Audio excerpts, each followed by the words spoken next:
Alright guys, so in this video I'm going to go over some ways that you can use DFS Crunch to build tournament lineups. So I'll be using today's slate, Sunday, December 12th, to go over what I would do. I didn't play today's slate, so I'm not aware of whatever news happened throughout the slate, but let's just pretend the day just started and all the news that you see here is what you know. So first thing I like to do is build 20 lineups.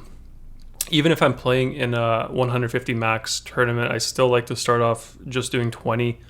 That way the lineups build faster and I don't have to wait in between when I adjust different settings.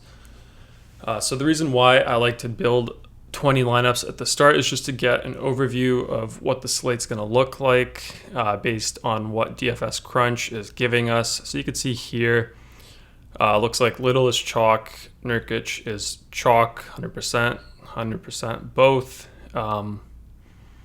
Westbrook as well, pretty high there, probably 100%. Yeah, what you can do after you build, instead of going through all these lineups, is open up the sidebar, open up this players tab, players card over here, and then this just gives you an overview of all the players that you have in your build. And then the actual column here shows you out of the 20 lineups that you built, you can see over here 20 lineups generated. Nurkic is in 100% of the lineups, same as Brunson, Little, Durant, and then Westbrook 85%. So if you click on a name here, actually it'll show you and highlight the lineups of that player. You can also see here at the top of the search bar, you can type in the name, but if you just click on a player, it's a little shortcut for the search. So that's pretty useful. But yeah, so the players card here, I like to use it just because you can sort of see the leverage, and yeah, I mean just the leverage that you're getting through the ownerships. So you can see here, Westbrook, for whatever reason, not sure why, he was, I mean, I'm also doing this after the slate started, so maybe there was, I think there was 80 in use, 80 sat today, so projections did update on our optimizer now. But I mean, if this was earlier in the day, probably you wouldn't see this.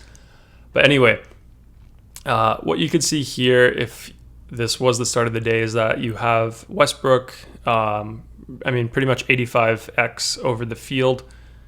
So that's a huge one. So generally, like if you're trying to win or take something down, you want to have leverage over the field. So you want to make plays that other people are not making.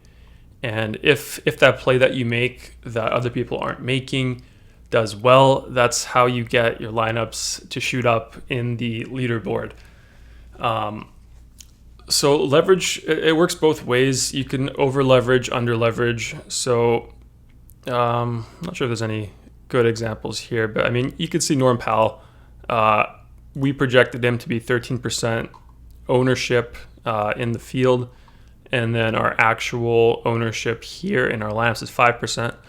So this is more important. Like if you had a guy like Nurkic, for example, and you can see that the rest of the field is really high up on him today, and you decide or think that Nurkic is not going to have the best game. So what you can do is you can actually click here, and then you could put him at like 30%, for example.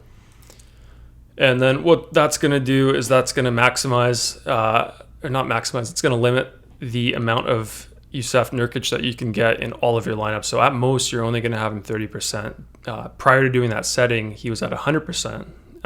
So where is he now? Nurkic over here, yeah. So yeah, you can see now we only have 30% Nurkic. The field has him 60%. Before we had him at 100%. So before we were actually over the field, over leveraged, and then now we are under leveraged. So it works the same way as the Westbrook example. So if you have half of what the rest of the field has, Nurkic, if he doesn't do that well, then you're going to be at a pretty big advantage compared to the rest of the field.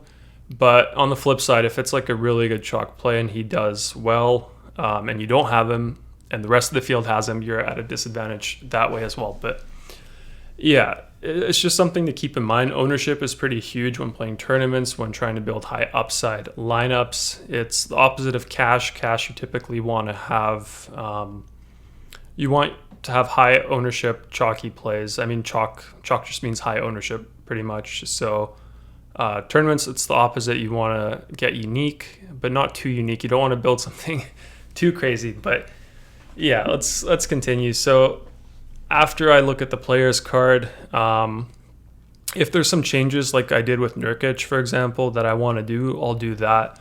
So if I don't want to have a player that's like really high up there, I'll make that adjustment. And then other than that, like some basic things that I like to do is to play around with the unique setting here for tournaments. So what this does is, let me just do an example here. So by default, all the lineups here, 1 through 20, each lineup only needs to have one different player for the optimizer to build that lineup. So if you put 2 uniques, that means every single lineup needs to have at least 2 different players if you compared the 2 different lineups. So as it stands right now, it's just 1 unique. So the first lineup, for example, and the 20th lineup, the only difference between those 2 lineups could just be 1 player if you have 1 unique. Whereas if you put it at 2 or 3 or 5 or whatever, it'll just increase the amount of unique players that you'll have in your lineups. So that's another setting I like to play around with. Typically, it's pretty slate dependent. I think a lot of settings you want to sort of experiment and see based on the slate size what works well for you. The way I like to look at tournaments is it's very personal. So you sort of come up with your own play style, and different people have different play styles that work for them, depending on what they know about the sport. Or even if you don't know anything about the sport, you can still come up with a good play style using our back testing. So you can always go back on the calendar here, open up a previous day, and then select a slate and just sort of test and see what works well.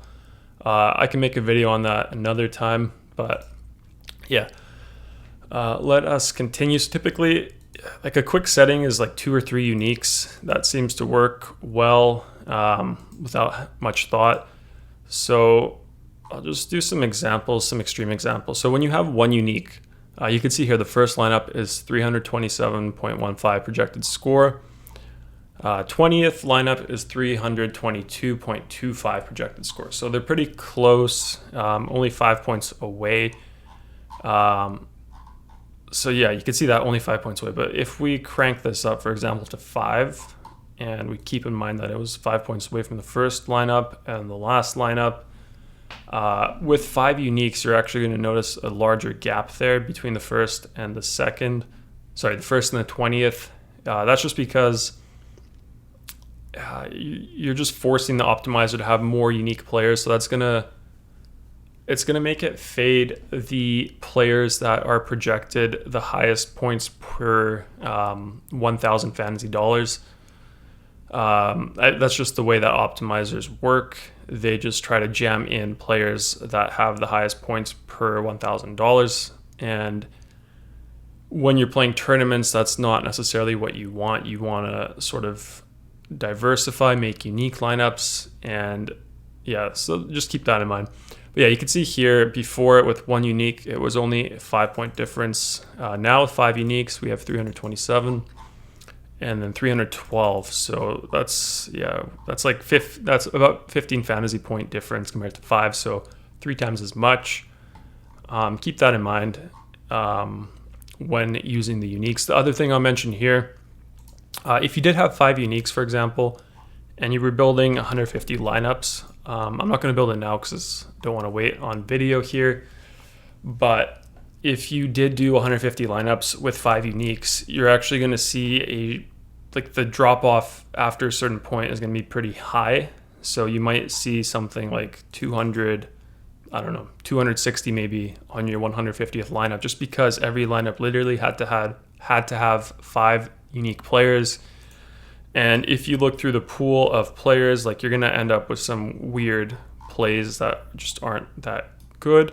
So in my opinion, the way I like to use the uniques is if I'm playing like a 20 entry tournament and I want to have a lot of different lineups, I would actually leave it, like I would be more comfortable with a higher unique count. Whereas if I'm playing a 150 max tournament, I probably wouldn't put it above 3. Usually I'm at 2 or 1, so that's how I like to tackle that. Yeah, and then let's move on to some other settings here that I like to use for tournaments. So this max ownership thing here, what it does is it'll actually limit the total projected ownership that any lineup can have. So if you want to look into that, what I would suggest is open up a previous tournament contest on FanDuel or DraftKings, and then open up, find the first lineup, the second lineup, third lineup, whatever, and then tally up the actual ownership for that lineup and see what range that falls in. Typically what you'll notice is if you compare the total ownership for those tournament lineups that do well, and you compare that to the projected ownership for cash lineups that are optimizer builds, the total ownership for the tournament lineups is going to be quite a bit lower than what the cash ones are. So that is a setting you can play around with and reduce it. So like I said, it is slate size dependent. Like a 2-game slate is going to have a higher total ownership just because there's less players that you can, like less valid plays that you can pick from. So make sure when you're doing your back testing, when you're doing your homework, your research, just look at it based on the slate size. I think that's a good way to do things in terms of GPP. So I always like to look at the slate size and sort of see how I want to tackle it. But yeah, that's what this one does. So say you set this to 250, that means that if you added up all of the projected ownerships that our optimizer has, your total will not exceed whatever you set this as. So that's a good tournament setting, not something you would ever want to do for cash, unless I'm missing something, but I don't think you'd ever want to do that for cash. Strictly tournaments. So yeah, play around with that. Other settings, max exposure here. So I don't use this too much right now, but I used to use it for a while. I guess my playstyle kind of changed, but I did have success with it before. What it does is it'll just limit the ownership that any single player in your whole player pool can have. So if I put it to 50, that means I'm not going to be allowed to have any player 50% or higher. So everyone will have a max here at 50. Sort of like how I set Nurkic to 30, it's just going to set everyone to 50. So what that'll do is actually it'll increase the amount of different players that your lineups will have. So if you really want to like spread out across the slate to have as many players as you can have, that's something you can look at. So yeah, there's that. It is similar to uniques in that if you do crank up the uniques, actually, over here in the players card, the total unique players used will actually go up if you increase uniques. So max ownership has the same effect in that regard. So yeah, let's move that back up to 100. You can also actually set the max exposures for whole position. So if you just want to have, like if you don't want any particular center to be over 20%, you could do that here. It's a little shortcut, so you could see, you could put it at 20, you could put it at whatever you want, but let's just put that back to 100 and close that up there. Next setting here that I really like to use for tournaments, so let's just do something that I would do sometimes, is the randomness. So what the randomness does is it will go through every iteration. So if you're building 20 lineups, the first lineup is one iteration, the second lineup is the second iteration, so on, so forth, right? So what the randomness does is every iteration, it's going to go through the player pool here, and then it's going to take every single player's projection here. And if you set this at 10%, for example, every iteration, every single player will have their projection adjusted between the range of minus 10% and plus 10%. So you could have a player's projection drop by 10%, you could have it increase by 10%, you could have it dropped by 5%, or increase by 5%. Anything between 10% up or down, it'll do that, and it'll actually change between every iteration. So that is a pretty useful setting that I like to use for tournaments. And similar to how I said uniques increases your total player pool. If you look here, 32 players used right now with our last build. Randomness also will increase, in most cases, it'll increase the amount of players used in your lineups. So that's why I like to use it for tournaments. So yeah, that's how I use it. It's really slate dependent, I think, and also sport dependent, how high or how low you want to set that at. I don't always use it every slate, but I typically would set it to at least 10% if I'm playing like a 150 max tournament. If I'm doing like a 20 man tournament, I probably wouldn't. That's not true, but in a 20 max tournament, I'm comfortable leaving it at 0% randomness just because I only have 20 entries. But for 150, typically I like to set it to 10 for NBA, all the way up to 30, to be honest. So yeah, somewhere between that 10 to 30 range for NBA is how I like to use it. But again, try it out, experiment, see what works. Use our backtesting feature. That's the best way to get comfortable with the optimizer and develop your play style. So I've spent a lot of time myself in the backtesting, figuring out what works for me, how I like to play, and a lot of the members who do have success, they've also spent a lot of time in the backtesting. So take advantage of that if you're not doing that now. And then the other thing with randomness here is the smart random feature. So how I explained randomness so far is that if you have it set at 10, it's going to switch every single player plus or minus 10. If you enable smart random, what that's going to do is let's just go to like the nets here. What this will do is if Kevin Durant's projection is decreased by 10%, that means if we are to respect the Vegas team total, implied total, whatever it's called, if we are to respect that, which we most likely should, what this will do, smart random, is so KD down by 10%, so that's like 5.6 points. Let's just say 6 fantasy points reduced from KD. The team is still expected to score the same amount of points, so that production that KD did not give us, based on him losing 10% of his projection, that 10% of 6 fantasy points, that 6 fantasy points has to go down to some other player. So what the smart random does is it'll redistribute the lost fantasy points from Kevin Durant across his entire team. So that's a pretty cool feature. We added that a few months back, but I love this feature. I'd recommend using it anytime using random, especially for NBA.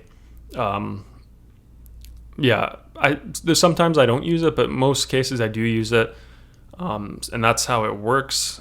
So it works both ways actually. So if his projection, for example, went up by 10%, so 6 fantasy points, that means that 6 fantasy points have to be reduced from any of his teammates because his teammates didn't score those points or get those assists or whatever the fantasy points that would get him 6 fantasy, whatever the stats that would get him 6 fantasy points would be. They would have to be removed from another player. So it takes that into account for every single player across every team. So that's what smart random does. I can do another video explaining that a bit more if anybody wants, but that is how it works. So let's just put that 20, let's just put it 30, put smart random on. So let's hit build, see what happens with these settings. And then go from there. Other thing I'll say is randomness actually does increase the speed of the optimizer. So if you do have randomness on, your optimization will finish a bit quicker. So that is useful to know. But yeah, you can see now with 30% random, every time we hit build, our players and our lineups are going to be different every time, just because of the way that the randomness works. As I explained, every iteration, every single player gets shuffled, mixed up, and then with smart random, it redistributes the points that are added or removed to other people on the same team. So that's why every time you hit build, you'll have a different set of lineups. So yeah, I mean, it's funny. Sometimes you have all your settings that you like and you have randomness at like 20%, and then one of the lineups in your first build that you do could score like 30 points higher than your second build. So yeah, you can keep hitting build and getting different lineups. So that's interesting. Something to keep in mind. But yeah, let's take a look at the players card now. So 36 players used. Looks a little bit different. So yeah, you could see we're actually getting a lot more players here on the tail end of the players card. So excuse me. Yeah, you're getting more lower owned players, more I don't even mean lower owned in terms of projected ownership, but just actual percent in your lineups. You're getting more smaller plays, like a little bit of cat, a little bit of Pirtle, Dort, etc. So that's what the randomness and unique does in conjunction. And then one other thing that we can go over that I do like to use with regards to ownerships is the rules that we have over here. So like I said, what you should do is open up a past slate, look at the winners, see what they did, keep the slate size in mind. And then you can see, like, maybe you'll see that the first lineup, like the first winning lineup in the tournament, has one player who's under 10% ownership. So what you can do is you can find that player, and then you can implement a rule to have that in every lineup. So you could do something like this. Let's just say we went with 10 and then max, keep that there, hit add. So what this will do is it'll force every single lineup to have one player with 10% projected ownership or less. So if we expand all of our lineups, open them up now, you can see this lineup here and the ownerships that we have. There is one player here under 10%, Cam Thomas. But if we keep scrolling, I'm sure we'll find a lineup that doesn't have that. So yeah, over here, lineup 13, there is not a single player who has 10% ownership or less. I think the lowest we have is 14 over here for Larry Nance Jr.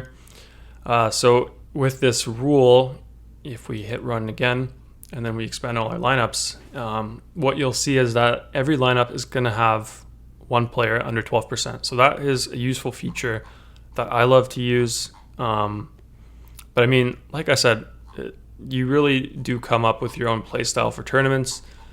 So maybe you don't need to use that feature. Maybe you don't want to use it. You don't have to use it, but it's a feature that you can use, and it is a powerful feature to keep in mind. So I like to use that one, especially if I'm doing 150 entries. Usually I'll probably put something like 1 with max 10, but yeah, I don't feel comfortable saying that just because it really depends on the slate size. So like a 2-game slate, you probably don't want to have a player under 10. I mean, maybe you do, but a 2-game slate is going to be totally different than a 10-game slate, 8-game slate, 6-game slate. So keep that in mind. It's really important to keep the slate size and the ownerships in mind when playing tournaments. So yeah, there's that setting. And then I think that's pretty much the basics. Other settings here, I'll definitely make more videos explaining them, how to use them. Some of these settings are more for other sports, like they're not that great for NBA. Maybe they are, I just don't use them at all. But some of these settings are definitely very sport specific. So I guess like the position stacking, for example, is more of a football feature, NHL feature, it's sort of for sports that have sports that are more correlated. So like a quarterback and a wide receiver, for example, or for NHL, you probably want to have everyone from the same line one. So certain settings are more so for other sports, but yeah, I'll make some videos for that. Yeah, I think that's everything. The model setting here, I wouldn't touch that. I typically don't even touch that myself, so I won't go over that now. I'll do that in a separate video, but I think that's the basics of tournament settings, what you can do with their optimizer, how to make it work for you. So yeah, last thing I'll do here to go over how to do your research, how to do your back testing. All you have to do is open up our tool, click the calendar, open up a previous slate. Let's just do Friday, and then let it load up. Pick the slate that you want to use. So main slate from Friday, go here, and then let's just do what I said I do always. So build 20 lineups without any settings adjusted. Settings that you make actually do not carry over when you switch to a different slate. So it always starts from the default settings.